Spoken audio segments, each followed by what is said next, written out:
Oh, yeah. What's up, guys? It's the Save Sessions, the sessions you always want to save, and we got a special guest today. Introduce yourself, big dog. Who are you? What's up, guys? Do I say my government name? No, please don't. No, okay. They'll find you. My name's Big Henny. My name's Big Henny. I'm on YouTube, and these guys are on YouTube And Twitch. Plug your channel. And Twitch. Don't forget that. and Twitch. Yeah, I'm on Twitch, YouTube. I got a group channel called XP Grind where we do a podcast where it's called Gamer Book Club. And also we like to clink beers and drink and play video games with my buddies. So that's kind of what we're kind of all about. Okay. Links in the description to this channel. Go check it out. Fun time. Fun guy. But right now, we're here to talk about some not fun guys. Right. We're here to talk about some bad guys. Not just bad guys. We're here to talk about some villains. Some straight demons.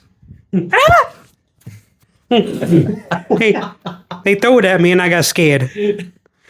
Well, he was holding the mic out, so I thought I was just going to talk to him. But anyway, we're talking about the biggest, baddest dudes. Kind of like Bruce for throwing that at me. We're going to talk about the biggest and baddest dudes. We're going to be talking about our favorite villains from either TV, movie, games, whatever. And Eddie, you want to start us off? Yeah, and just real quick, I feel like sometimes we love the villain more than the hero, right? Mm-hmm. Like, Oh yeah, love to hate him. yes, exactly. What's the quote off of The Dark Knight? Either you. Fine. You either die a hero or you live long enough to see yourself become the villain. Yeah, exactly. You know, I can't really grasp that quote, but it makes sense. But which category do we start out first with? Oh, whatever you want. Spitball. Free ball. Okay, well, it's kind of engraved on me, so I'm gonna say my favorite villain is Griffith from Griffith. Berserk series. Absolutely, yeah, you're branded too.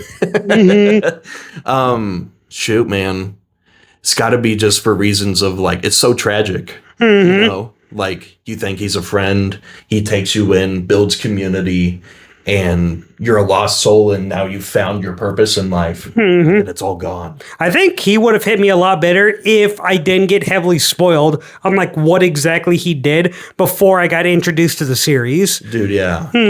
Man, like I feel like it's more of the story building up to the betrayal over the actual character himself, because he's kind of just a really big piece of shit. So, like, because there's no redeeming qualities that you can say, well, he kind of does this or this or this that I kind of like. No, everything about him's bad. So it's like, but it's weird for me to choose him as my favorite because of that reason, right? Yeah. So I have to just keep it into the story frame of the betrayal aspect. It's the people that he's messed up. Spoiler alerts. Yeah. So, vaguely speaking. There's too much light. I'm like Queso with that one clip when he sees light for the first time. So, like all of them? Pretty much. But yeah, I'd say it's short and simple. That's pretty much one of the main reasons why he's my favorite anime character. And I'm kind of a weird anime viewer. You like the villains more than you like the heroes? I wouldn't say so in anime for the most part. Maybe in Dragon Ball, actually, Cell is like one of my favorite yeah. villains. The perfect life form, you know? So I would say, like, it's weird because I've seen lots of anime, but there's so much anime that everyone else has seen that I haven't yet. Like, if somebody says, hey, Big Henny, like, what's your favorite anime that you've watched so far? I'm like, Prison School. And they're like, really? So, and, you know, it's like I didn't grow up with Naruto or anything like that. I kind of I'm late in the game. So. It's kind of like how it was. I grew up with Naruto, but every time I watched an episode, little to nothing would happen, and then I didn't watch it religiously. Yeah. So next episode I saw, for some reason they're fighting in this tournament. Next thing I know, Naruto's fighting Gaara as a big sand demon. I'm like, what the fuck just happened? Yeah, exactly, dude. And dude, like I watched Yu Yu Hakusho for the first time like last year, and that anime just blew me away. And people are like, "Well, dude, if you love Yu Yu Hakusho, you gotta watch Hunter x Hunter." And I'm like, "Okay, well, we'll get to it at some point because I'm so bad at watching TV shows. Like, I don't know if you guys are fully committed into TV shows. I'm more of a movie guy myself, but It depends if I'm interested in it. Okay, got you. Yeah, I guess it's just I got to be better. Like, I just got to just sit down and watch the anime. Because I watched maybe 1/4 of Hunter x Hunter, and then something popped up, and I'm like, oh, come on. Yeah, that's usually how it goes when there's too much to watch. It's like I'm starting this, then I'm moving on to this, then that, then this. Right. But speaking of movies, let's get on to my favorite movie villain. Perfect. And that's going to be, it's basic, it's a cop-out, I know, but Darth Vader.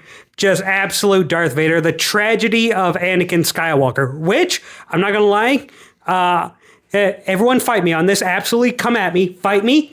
I think the prequels are bad. Excuse me, is anyone using this?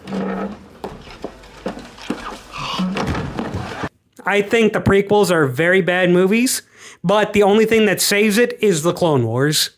And because in the prequels, I don't see this dude as like the big Darth Vader dude. Now, Anakin from Clone Wars, I see that dude as Darth Vader, and the absolute tragedy of his character absolutely resonates with me on a spiritual level, just because I love the brutalness of it. He doesn't even have to say a word sometimes, because, spoiler alert, do you see Darth Maul?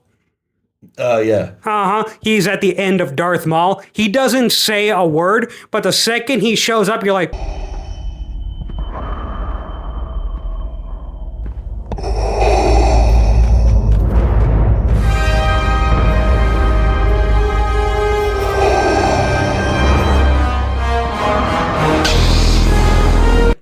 oh, shit. Like, well, we're all fucked. Oh, wait, sorry. There's a show called Darth Maul? Yeah. Like, that's pretty... No, I haven't seen that. Sorry, I was just thinking of just, like, the prequels overall. Well, spoiler. That was actually... No, I'm so bad. I don't have Disney Plus, so it's all... Well, spoiler, but but he's there and you're just like, oh, shit. And then he's in Star Wars Rebels. My favorite part is they grab, like, one of the walkers... I don't remember. It's either like one of the littler ones or the bigger ones. Yeah. They throw it on him. They break it down. It gets tossed on him. They look back like, yeah, we got him. He just goes... That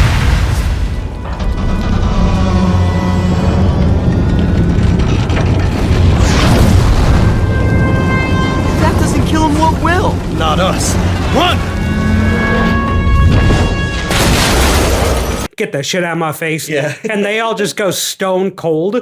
Yeah. And then Ezra is the name of the character. It's like, okay, so we got to go back. We got to beat him. And then I think Kane is the name of the Jedi. He's like, dude, we were lucky to get out of there. Like, what are you talking about? Go back. You're insane. Yeah. And then you just see him then in Jedi Force Awakened. No, not Force Awakened. Fallen Jedi Order. I am misremembering all of them.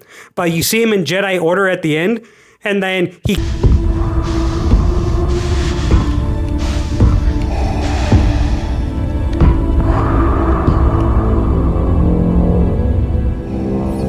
That doesn't look good. It isn't. It's him.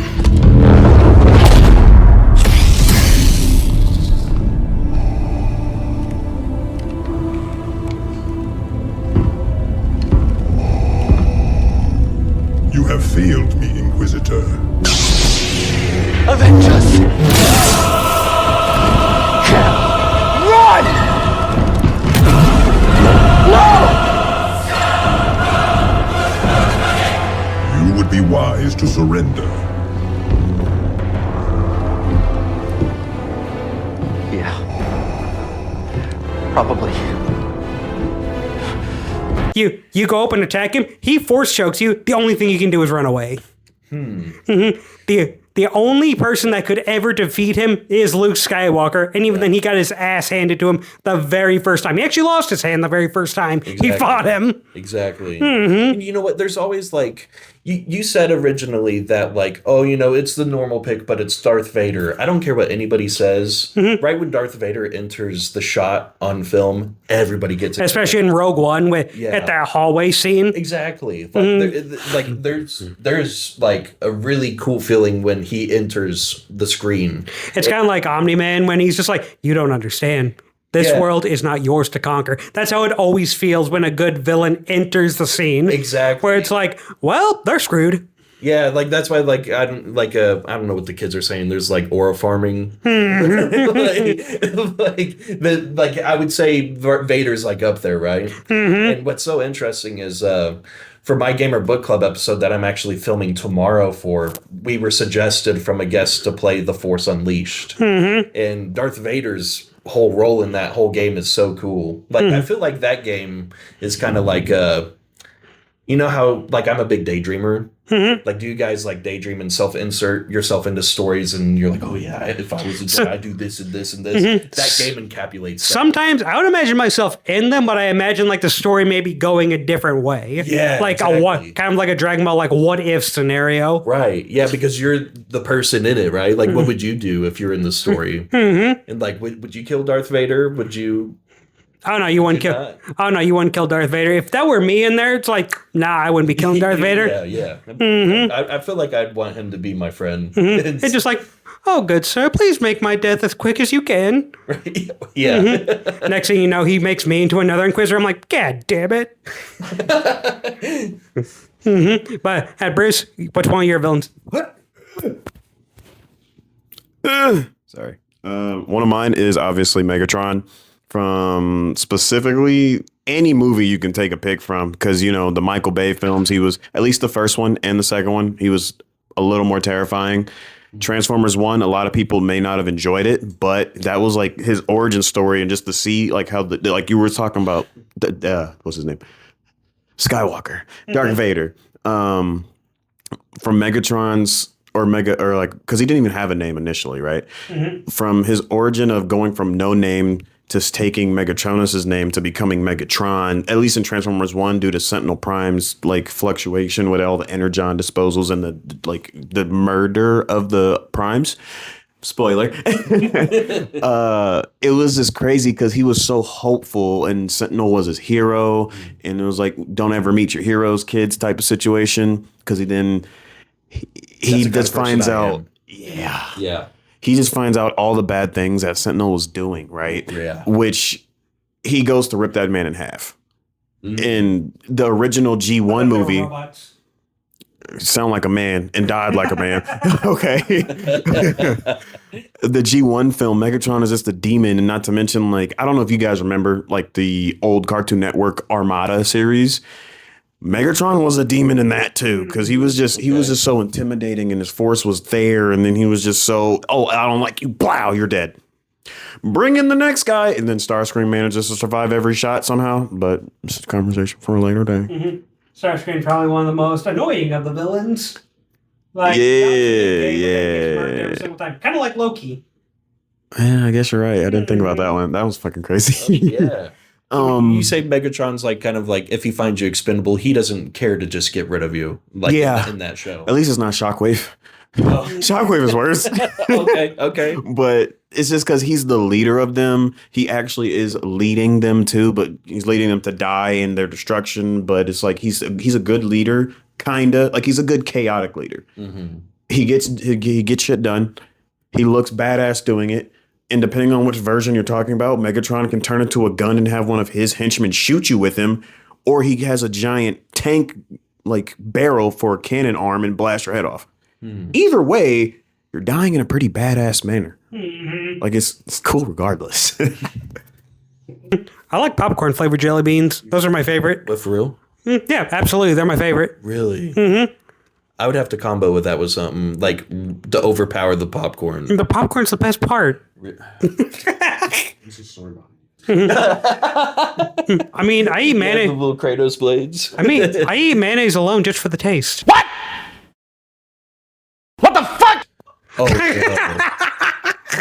God. Okay. Because you said that, dude. It's so crazy. This video on YouTube, it's like the easiest thing to make me gag. It's just this child with a spoonful of Miracle Whip, and he just like one-domes it. Yeah, that's me. Yo, crazy. Maybe I'm gonna be the next villain, but let's talk about your next villain. That sounds good. Unless you want to dive deep down this rabbit hole. One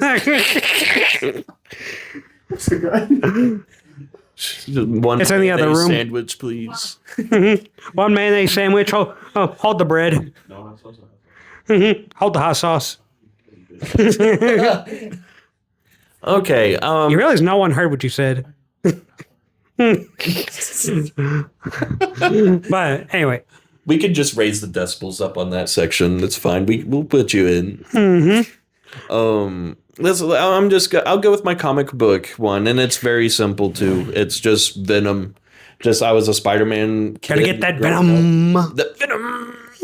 Oh God, dude. Venom. I don't know what he says. I don't know the song. We can't sing it because copyright. Oh yeah, they do that on YouTube. If you hum or mimic songs, they can copyright you. Well, hopefully we won't get copyright. So, but it's kind of like if you got to be a good enough singer, though. Yeah, I don't think Venom is, a good one. But why do you like Venom? Speaking of which, he likes Spider-Man 2. Hell yeah. Yeah, he's a big Spider-Man dude. Oh, so what did you think about Spider-Man 2's Venom? I would say that Venom, it was... 3. You mean? Give me the mic. Well, I'm assuming you're suggesting... The game! Oh, the Insomniac I thought you Venom. was talking about Spider-Man 3 with Toby. How'd you like that Venom? Look at this guy distressed.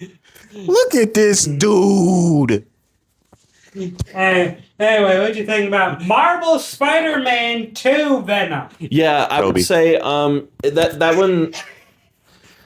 that one tore me in a weird way just because, like, it's weird to see Harry as wearing the symbiote. Yeah, and they've been doing that in the comics a little bit. They've been Have they? they've been shifting a little bit more towards. There's some stories where it's Harry as Venom instead. Okay. I mean, it didn't bug me or take me out of my experience of the game because I would say that overall, I'm just glad they nailed the design of Venom. Like, The design, especially the sound design, that one area where you play as Venom.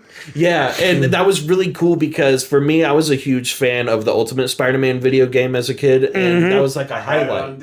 Yeah, hell yeah, man! Like you could play as Venom in multiple missions, and I felt like that was almost it felt like a love letter towards my nostalgia that scene. But I'd say I liked that Venom the way they played with it, but I wish there was a little more like.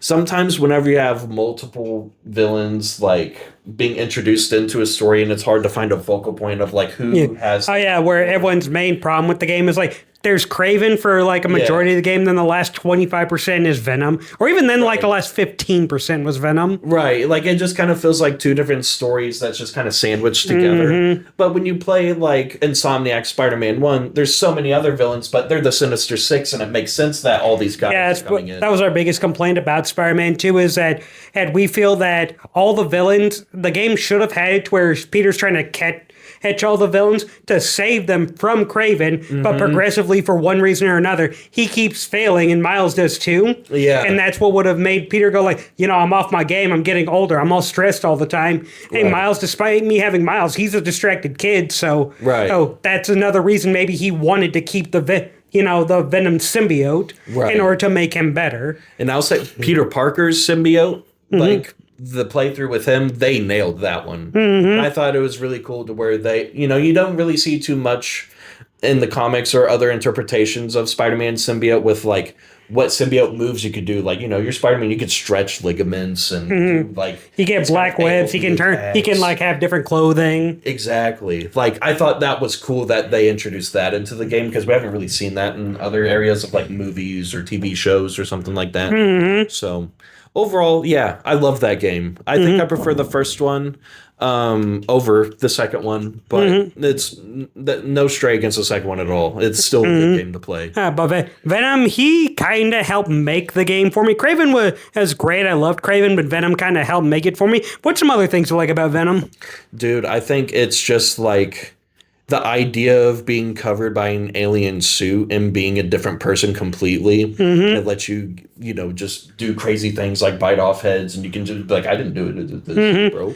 Or just the tragedy of two people being rejected coming together, to form one ultimate monster. Yeah, and there's one thing I think a lot of people have like a misconception about Venom is like Venom in the comics isn't this like angry, bloated alien monster that's just like, oh, I hate Spider-Man at all. The symbiote is actually in love with Spider-Man. Yeah, he's just, pissed off at him because he rejected him. Exactly. The best way to explain Venom is a crazy ex-girlfriend. and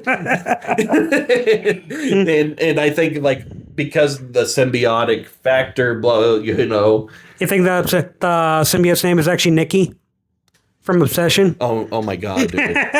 Oh my God. Like, literally given that. Why can't you love me? Stop. Why don't you love me? Dude, talk about a movie, man. Yeah. That would freak me out. Man, I had trauma watching that movie. I was like, damn. It's like I don't want to go back and I live with pull me back in time. I live with a cat, and I'm like, replace this girl with a cat, and it's really just the same thing. Yeah. But anyway, that's really what you like about Venom. Yeah. Mm-hmm. My favorite comic book villain, I would have to say, would be, again, a little basic, but Joker. Joker just ticks all the boxes. He is crazy. There's not real too much sanity to his crazy. Because even kind of like in The Killing Joke, he said, if I'm going to have a past, I'd rather it be multiple choice, which is why I love in The Dark Knight, every time he explains his backstory, it's something different. It's like, my wife said I need to smile more. I carved a smile. She can't stand the sight of me. Mm-hmm. Or my dad was a drinker, and he said, let's put a smile on that face. Yeah. It's like, no matter what, he is so sick and demented. It's like, either he's just trolling you, that, all these different backstories just because it's entertaining to him, or he truly doesn't know and he just wants to see your reaction to all of it. Right. Yeah. Or he's just truly insane. Like, you can't know which one out of those three, which one it truly is. Plus, also, he's one of the more dangerous of them because of his unpredictability. It's so crazy to where, like, we know Batman's rule of not killing. Mm-hmm. Why isn't there an exception to the rule? Oh, yeah. Me and Bruce were actually just talking about that earlier. Like, why he doesn't actually really like Batman that much. And he said one of the biggest reasons, like, there's some threats like Joker. He just doesn't, wipe out. Right, yeah. Because of his no killing rule. And it's like, to some extent, I can also see, like, if I kill someone, am I really better than the dude who killed my parents? I'm like, at some point, I kind of get that. But at the same time, look what this dude is doing. Look what this dude has done. He crippled your sidekick, killed your other one, and he creates bombs everywhere. He emotionally manipulated, abused that one nurse that became Harley Quinn. Yeah. Mm-hmm. And all these other people he's murked and or killed. Red Hood situation. Mm-hmm. He also turned one of his sidekicks into a mini Joker. Yes. That was it. I thought you had a bigger point coming on. That's kind of small potatoes compared to everything else. I've been saying that all day. Small potatoes. That's kind of small potatoes to the actual, like, big meat and potatoes that we're talking that he's done. But yeah, he's just an irredeemable monster. But Batman still finds sympathy for him. Because that's actually one of the best parts about Batman, is most of his villains have sympathy. One of the few exceptions is the Joker. Right. There's no sympathy for him. He's just crazy and wants to do whatever he wants to do. Right. And even then, he doesn't truly want to kill Batman, because then his fun is over. Right, yeah. Like, what's his, he can't retire from his job ever. Mm-hmm. He has to keep Batman alive. Mm-hmm. And just the absolute insanity that even Heath Ledger, it drove Heath Ledger to suicide, to overdosing, to create the perfect insane character. Yeah. Which I think is amazing. But Bruce, your next villain, go. My next villain is iconic to every anime fan who grew up watching it. But all I have to say is, now this world shall know Pain, bro. Because Pain from Naruto is arguably one of the coldest villains in the show, period. Aura-wise, nowhere near Darth Vader, because he can't even scratch Madara. Although, something about an orange-haired dude who's the exact counterpart of the main character who just throws his hands up, says hallelujah, and hallowed be thy name, and booms the entire thing. So, shut up. Well, I'm doing this because they can't see you on the camera, so I think someone... No, I want to be a ghost. Just consider me the helmet. Just put the helmet on your head. I know. Got like this. Okay. Yeah, we go. Nice. that's crazy. But yeah, that's so distracting on this side. I'm over here, by the way. But yeah, something about Nagato and Slash Pain is just really cool because he takes like everything Naruto's about, who's like always have faith, like believe in your dream, don't let your dreams die, X, Y, and Z. Everyone has a good side to him. Pain's like, nah. Cycle of hatred, we got to continue it. The only way to stop it is to kill somebody else, XYZ, which that cycle of hatred speech is like one of the greatest or most quotable things in the world. I can't quote it. Don't ask me to. But he was this one man, took out in the entire Hidden Leaf village, which is like, that'd be the equivalent of somebody with a tremendous amount of power, just wiping Kansas off the map in 2 seconds. Oh. Yeah. He's a bad mamma jamma. Damn. Yeah. That's not doing this. Is starting to hurt my arm. You didn't have to do it to begin with. No, I didn't. Yes, you did. Rewind it right now. No. No, I want to be a ghost. Just consider me the helmet. Just put the helmet on your head. We don't have to. It was a suggestion. You just decided to take my suggestion. So you told me to do it. No, I didn't. That. If I told you to do it, Whether it's a suggestion or not, it's still telling someone to do it. Yes. Your hand's not even in frame. Oh wait, yes it is. It looks like you're eating me. see, it doesn't do the same. But yeah, it's kind of like the same caliber. Again, like what you guys are talking about with your guys' picks. It's just in an anime format. Yeah. And then he's nowhere near as crazy as Griffith. He's nowhere near as crazy as Megatron or Joker even. Maybe the same deranged as Venom, but instead of love, he's just like, I hate you, let's fucking die. Got you. So it's like I wanted to, because initially he was a lot like Naruto as well. He wanted to make everything peaceful. He wanted to start something. Instead of the Akatsuki being a force of evil, they're supposed to be good. And then his friends died, or one of them dies, who was like the original hope of the group. And when he died, he got his Deus Ex Machina God tier powers and was like, let me find like 5 more orange haired people, stick a bunch of godly rods in their body, pause, and make them just demons. And we're just going to go around and slime everyone. Just to confirm, they're all corpses. I'm just controlling them with how aura farmy I am. Right, yeah. And that's how Jiraiya dies. Fun fact. Damn, that's cool. Well, damn. Yeah, I have to check that I've actually tried. Is he in Shippuden? Is that where he's from? I've tried to watch a little bit of Shippuden. The pacing of the show, like I heard the stories are good, but the pacing is just awful. Yeah, this is because manga, the whole thing. Manga, they have to do filler and just stay caught up a lot. Got you. Like again, it's one of those things. The whole problem I had with Naruto, again, I didn't catch up with it religiously, so there'd be an entire shows where nothing would happen. Yeah. Then you miss a week or two, suddenly some new thing is happening. Right. It's like, when did we get here? Yeah. Like, how does this connect to this? I'm so confused. Man, well, how many episodes does Shippuden have? Shippuden?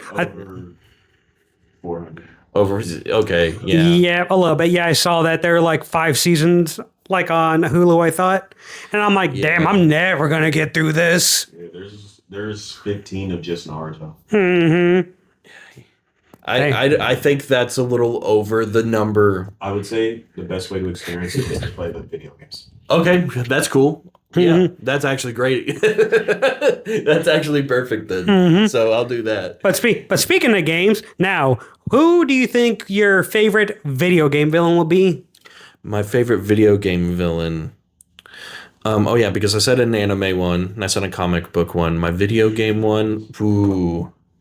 For some reason, I was thinking of a movie villain. For some reason, Why? Because it has a video game tie-in? Yeah, there was. So A Hulk?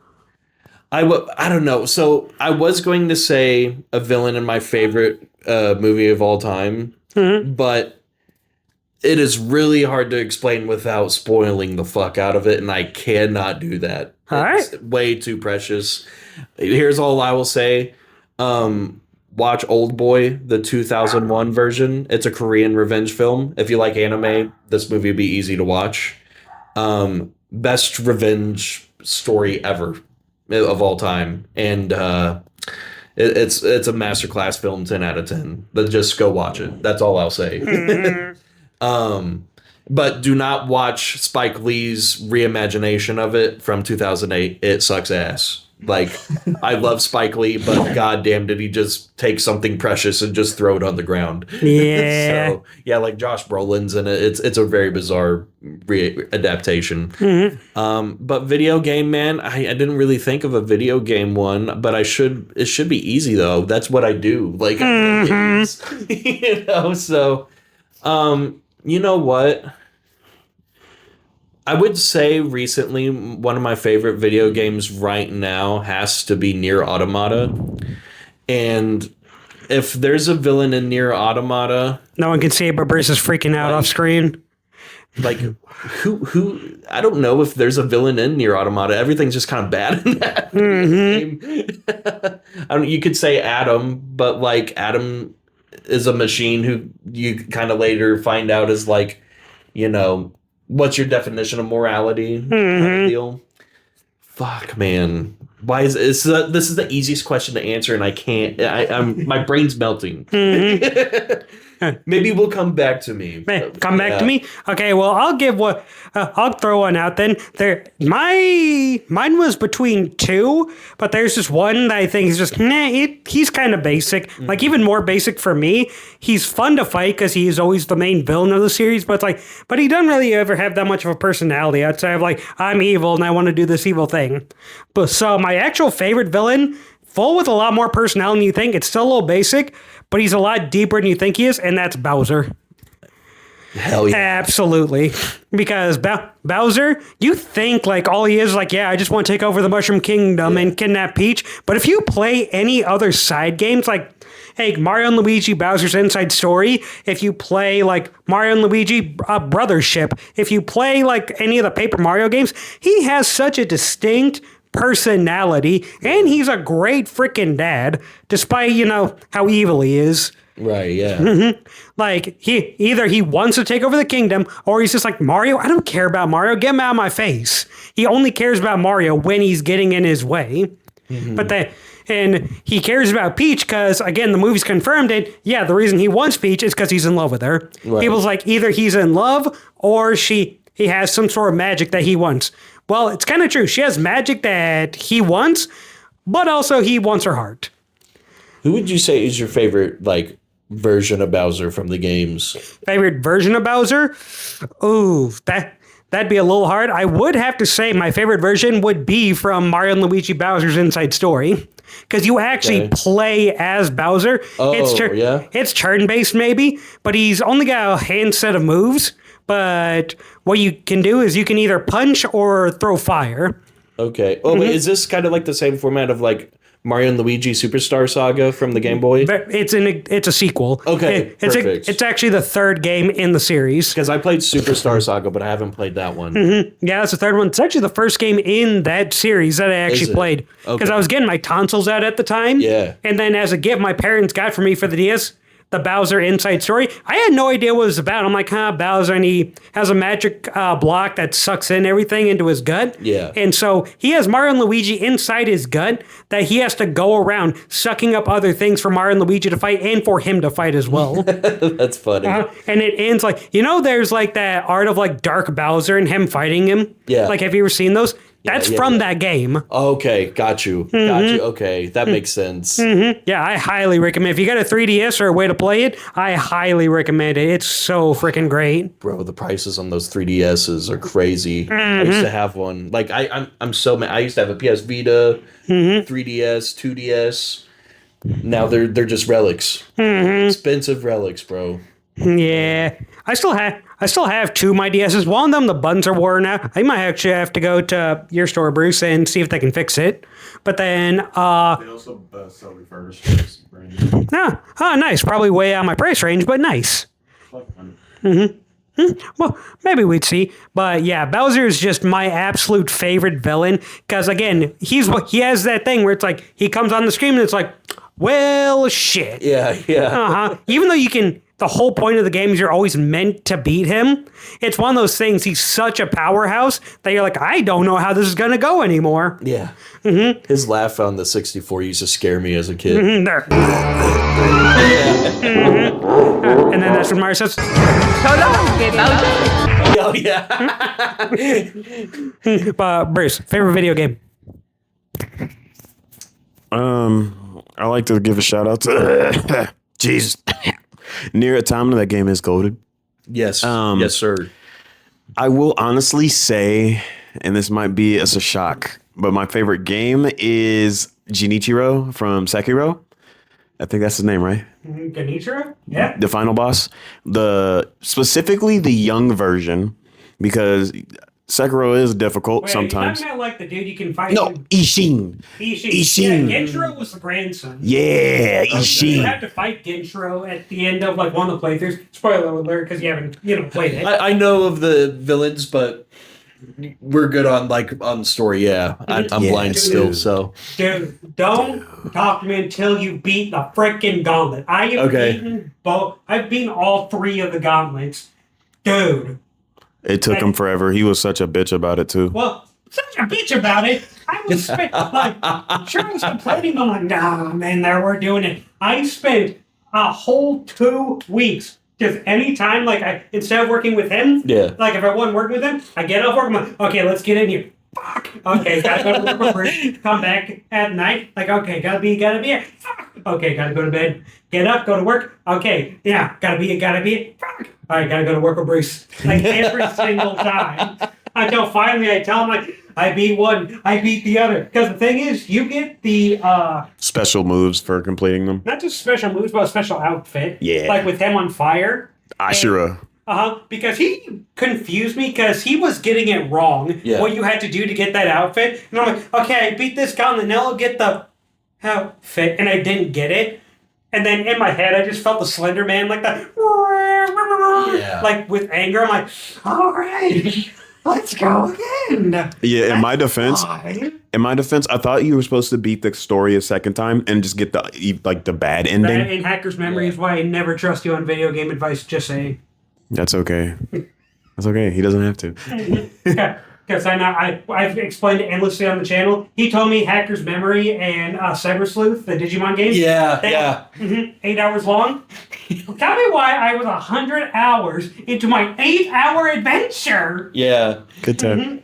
Bro, Good that's times. what I was lied to as well whenever I played Golden Sun for the Gamer Book Club. I love Golden Sun. It's a JRPG for the Game I Boy. actually never played the original. I played the sequel. Oh, did you? Yeah, where you played as his son. Okay, yeah, because this one, what I would say is... Do I know what happened in the story? Absolutely not. All I know is hey, you collect little guy, and some of these gigantic things that do a bunch of damage. Stands. Yeah, it's JoJo stands. Nope, that's not what they are at all. I know, but I was making a joke. Oh, well, you didn't make it clear that was a joke. It wasn't for you. But I should have known better because it's a JRPG, and no JRPG is 12 hours long. So and I was like, but it's a Game Boy game. I don't care. It's 24 hours minimum. It took me forever, and I remember I was just running around. I was that kid. I didn't look anything up. I just bashed my head against it, talking to every NPC until I could go back. I'm like, oh, now it's letting me through. Yeah. I did something right eventually. Right. Dude, yeah. Because that is the JRPG for children, because I think it was the N64 didn't really provide really too much JRPG material. That was what the PS1 was for, right? And then when the Game Boy Advance came out, they're like, well, let's provide a service and create a JRPG, so they created Golden Sun. That's my assumption of kind of what happened. There's maybe some other JRPGs maybe I'm not as base as I think I am. But At least you didn't say Shin Muga Tensei. I think that's what it's called. Shin Muga? I think that's what it's called. Oh, well, we'll look it up later. Sorry for stealing the floor. No, you're good. You're good. Because I was trying to think of it, and it's the popular one is Shin Musha Tensei, I believe is what it's called, but there's 4 fucking games of it. What were we talking about? Favorite video game villain. Oh, shit. And you were talking about Genshiro. Oh, yeah. No, but I meant Lord Ishin. Actually, like young Isheen, just because, something about fighting a demon of hatred later, seeing a dude just jump in the sky, waving around his little stick, summoning a fucking lightning god into it to smite your shit, then shoot you if he misses. I'm just like, what? Oh yeah, the final Gentro fight. Even nowadays, Shit is even nuts, though dude. I would actually say I am good at Sekiro. I'm great at Sekiro. Even that fight still gives me a hard time. So- because he's just relentless. I'll paint a picture for you. Yeah. You walk in with your sword. You're like, oh yeah, I just fucked up the craziest demon in the game, arguably the hardest boss in the game. And then you see a random dude that you whoops ass like twice now. Yeah. Then his grandfather crawls out of his body. Then proceeds to belt to ass your shit Okay. with lightning and a gun and a really long stick.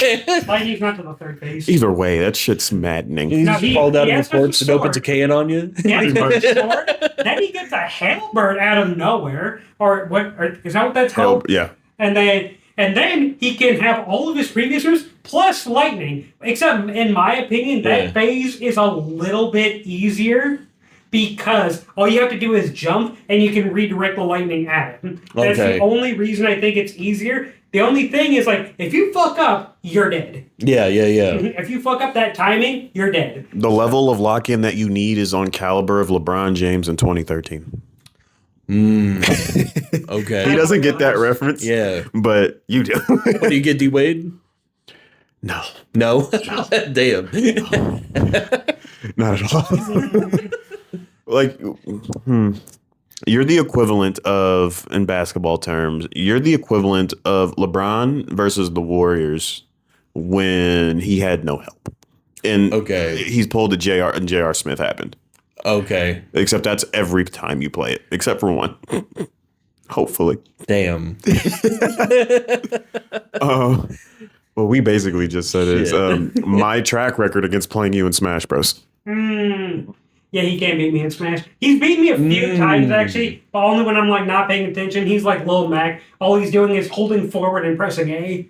Oh, And, like, okay. that- I was about to ask for I'm first nasty. Smash game. I'm assuming it's Ultimate. Yeah. Okay. Nice. Little Mac is my We're trying to man. play that on the channel at some point when we get our Elgato. He's trying to Nice. play that on the channel so he can humiliate me in front of everyone who You watches. can get better. You have a Switch right now. You can Well- get better if you want it. Also, like, PC. Do you have a PC? Yes, but it's not very good. Okay. Slippy.gg. We can play Melee online. And it just requires the Dolphin emulator. And what's cool about it is you can put a GameCube plug-in driver into your PC. So you can plug your GameCube controller into the 4-way adapter into your computer and put your GameCube Yeah, I got one. controller on the PC. Yeah, I got one of those. Yeah.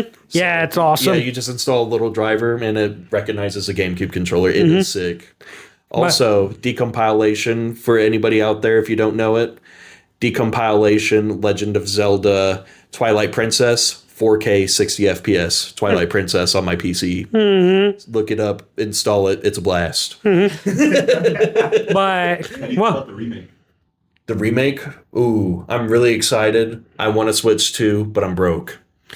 I'm super excited for the Ocarina of Time remake. I'm so excited for it. It's my childhood. Yeah. But speaking of which, does that give you maybe a hint at your favorite video game villain? So I will say I thought about him, but somebody did edge Ganondorf, and I got to give my boy Virgil off of Devil May Cry. That was actually one of the ones I was about to bring up. And Bruce is Really? just like, isn't he a hero? I'm like, no. yeah. He's an asshole. He's kind of an asshole. Yeah. As a kid, he was cool, but after he got kidnapped, no. Yeah, like maybe he might come around here and there to kind of help you out just to defeat somebody else, but then he's like, I still hate The whole you. point of the fifth game was him like, I'm kind of butthurt that I'm not as strong, as a human. So I'm become a demon. Yeah. So he rejected his human form, just become stronger, just to still be weaker than Dante when he fused with his devil form.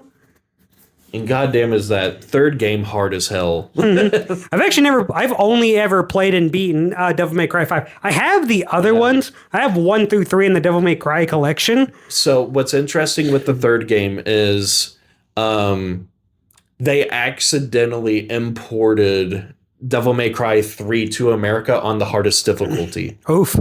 So whenever you play, I don't know if that's like that with the remaster, but if you actually have a hard copy of the game, it is like impossible to play. But Even though I've heard like a lot of people before Devil May 5, what happened to me? Devil May Cry 5 came out. I heard people saying that was like the best one. yeah, dude, the third one is amazing. It's the first story part of the story. So if you want to play it in chronological order from time events, the third one starts the story off. So the third one is my favorite so far out of the ones I played. It is for a PS2 hack and slash, it is very tight and sick. It's super good. And also that fight with you fight Virgil 3 times in the game. The first one feels hard because of what you're limited with. The second one feels a little bit easier, but he's fucking annoying still. And the third one is like, you got to redesign your entire build. You got to go to like this other class and fighting, because there's different fighting styles you can choose from. You just got, I mean, it's Sekiro. You got to parry his ass every time. That's how you beat him. It is hard as hell. But Is that what you say you maybe like more in Devil May Cry 5? Is there's no real classes. There's just switch up your weapons at any given time. yeah, I do like the fact that Devil May Cry 5 is like that. Devil May Cry 3 also has like weapon changes you can select and choose from. It's the fighting stances. It's been so long since I played 5. Is there fighting stances in that game? 5. There kind of is, but the only thing you can do is really parry with some of them. Okay, got you. Yeah, because this one was like, in Devil May Cry 3, it was like, do I go with the gunslinger stance or do I go with the... But then again, it's been a minute since I played Devil May Cry 5. I just remember the story vividly because, like what I said with Sean, I think the stories are kind of dumb, but that's why you love them. Exactly. I mean, like if Dante bursts out into a dance scene, like...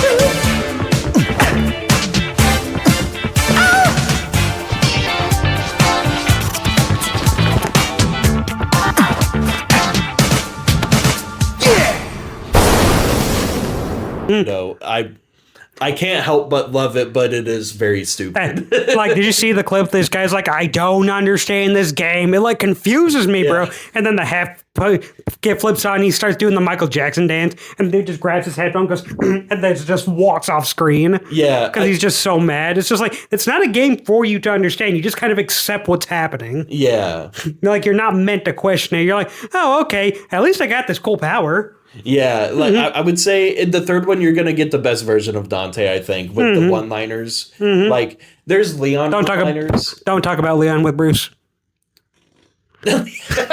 He hates Leon so much. Oh, yeah, that's right. Like, he actually says his dream car is a Porsche. And I'm like, hey, you know, in Resident Evil 9, Leon drives a Porsche. He goes, I fucking hate Porsches now. Yeah. Well, here's all I will say, Bruce, is if you hate Leon... Dante in the third game is like up to here, but it's like same level. Like I'm talking like that's why we love them. They're corny, over the top dudes, and no one else would be cool saying it. They're not even cool when they say it, but it's kind of funny the like corniness and hamminess of it.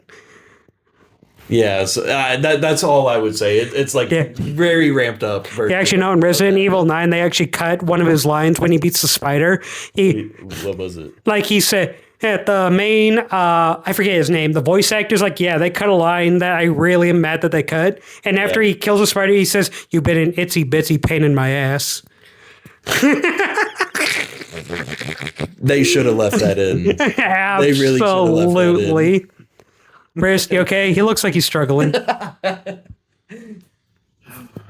I totally agree. They should have left that in. I'm a Leon lover. So I might take a picture of you distressed. What? Well, well. You're just like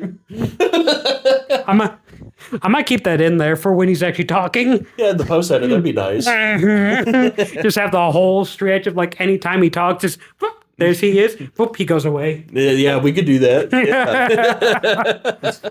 Yeah. But anyway, those were our favorite villains of this one. Maybe let us know in the comments what were some of your favorite villains. I cannot speak today for the life of me. What is happening? Can't speak. No one can hear you. You know that, right? Good. Mm-hmm.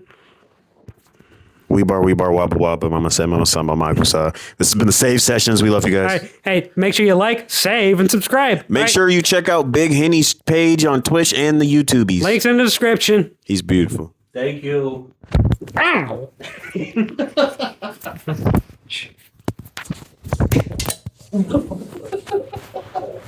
We ain't going anyway. It's crazy.